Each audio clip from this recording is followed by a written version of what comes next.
नमस्कार, मैं देवांशु। आप देख रहे हैं उद्योग आइडियाज़। मैं नए नए बिजनेस आइडियाज़ आप लोगों के लिए लाता रहता हूं। आज मैं जिस बिजनेस आइडिया को लाएं जो हर घर का डिमांड है और हर घर की ज़रूरत है वो प्रोडक्ट। जी हाँ, मैं ऐसा प्रोडक्ट लाया जो इंडिया में सबसे ज़्यादा कंज्यूम किया पूरे वर्ल्ड में इंडिया में ही सबसे ज़्यादा कंज्यूम किया जाता है वो प्रोडक्ट। जी हाँ, फूड से जुड़ा वो प्रोडक्ट है।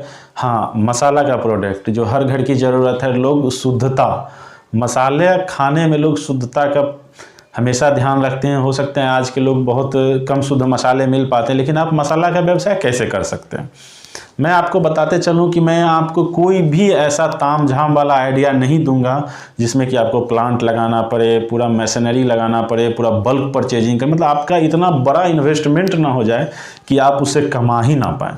तो देखिए, बिजनेस का सीधा फॉर्मूला है इन्वेस्टमेंट जीरो, अर्न लाखों।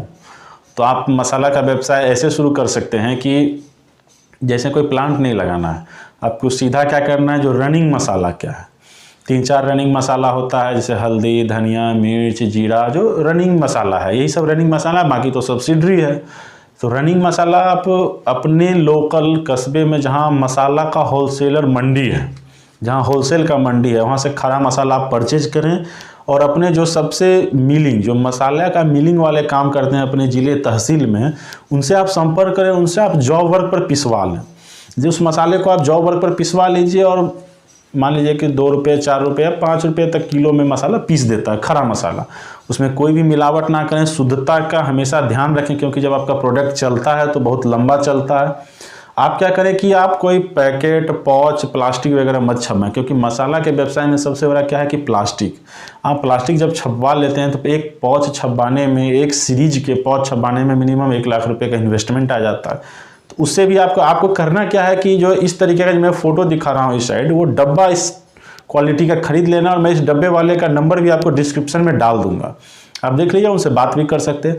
और डब्बा जब आप इस तरह का खरीद लेते हैं तो आप एक स्टिकर होता है जो कि आप कोई भी कंप्यूटर के दुकान पे जाके बनवा सकते हैं।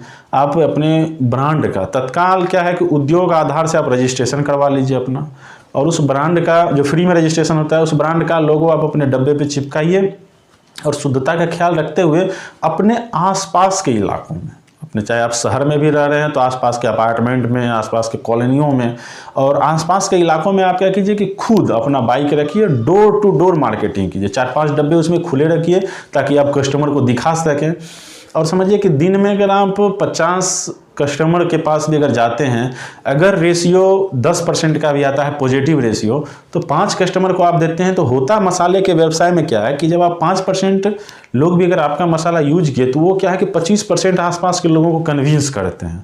और इस व्यवसाय में जब आप डोर टू डोर जाते हैं तो थोड़ा कठिन है, लेकिन जब आप डोर टू डोर जाते हैं तो एक रूटीन चार्ट बना लीजिए, फलाने डेट को फलाने कस्बे में जाना है, फलाने डेट को फलाने कस्बे में जाना है। तो इसी तरीके से क्या आपका एक एरिया में ब्रांड खड़ा होने लगा। जब आपका ब्रांड मान लिया जाए कि हम जा रहे हैं और पर डे मेरा मान लिया जाए कि 200-300 डब्बे का खपत है, तो आप क्या कीजिए कि उस कस्बे, उस गांव, उस तहसील से जुड़े जो मार्केट है, जो ग्रोसरी का किराना का दुकान है, उस दुकान पे भी अपना प्रोडक्ट रखने लीजिए। उन्हें बताइए कि हमारे उस गांव से इतने कस्टमर आते हैं। तो धीरे धीरे ब्रांड आपका बूस्ट होने लगेगा।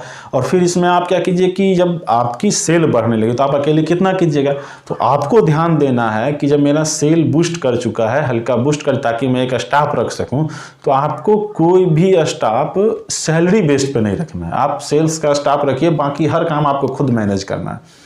आप क्या कीजिए कि फिर मसाला का मंडी खोजिए और वहाँ से मसाला खरीदिए, फिर पिसवाइए, फिर उसे पैकिंग करवा के और अपने, तो आप क्या है कि एक मार्केटिंग के लड़के को, 2-4 लड़के को हायर कीजिए और कमीशन बेस्ड। तो मान लिया जाए कि उन्होंने 100 डब्बा अगर पर डे बेचा तो भाई पर डब्बा में इतना रुपया दूंगा, आप अपना प्रॉफिट जोड़कर उसमें क्या उसे कमीशन दे सकते हैं। तो जब आप कमीशन बेस्ड कोई मार्केटिंग एजेंट रखते हैं, कोई लड़का रखते हैं, तो आपको फ़ायदा क्या होता है कि आपके सेल के अनुसार उसे कमीशन देना होगा। और आप सैलरी पर रखते हैं तो हो सकता है कि जो इंडियन कल्चर है कि वर्क काम करने में स्लो और दिखाने में अधिक, तो आप जब कमीशन बेस्ड रखिएगा तो वो काम भी करेगा और जो बिकेगा उसी में उसको कमीशन मिलना है।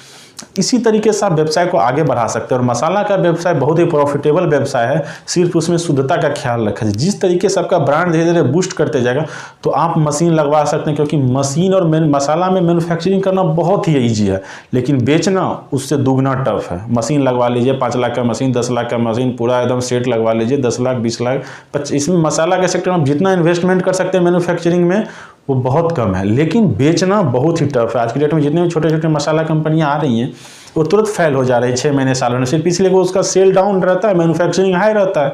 तो आपको करना क्या है कि सेल्स को बूस्ट करना है, फिर मैन्युफैक्चरिंग में जाना है। तो इस तरीके से आप अपने मसाला का व्यवसाय कर सकते हैं। इन्वेस्टमेंट तो लगभग जीरो ही है, क्योंकि खरा मसाला खरीदना है, पिसवाना है और ऐसे डब्बे में आपको पैक करना है। तो इसी तरीके का मैं आप लोगों के लिए एक इन्फॉर्मेटिव वीडियो लाते रहता हूँ। आप मसाला का बिजनेस जान सकते हैं कि कैसे कर सकते हैं। तो इस चैनल को सब्सक्राइब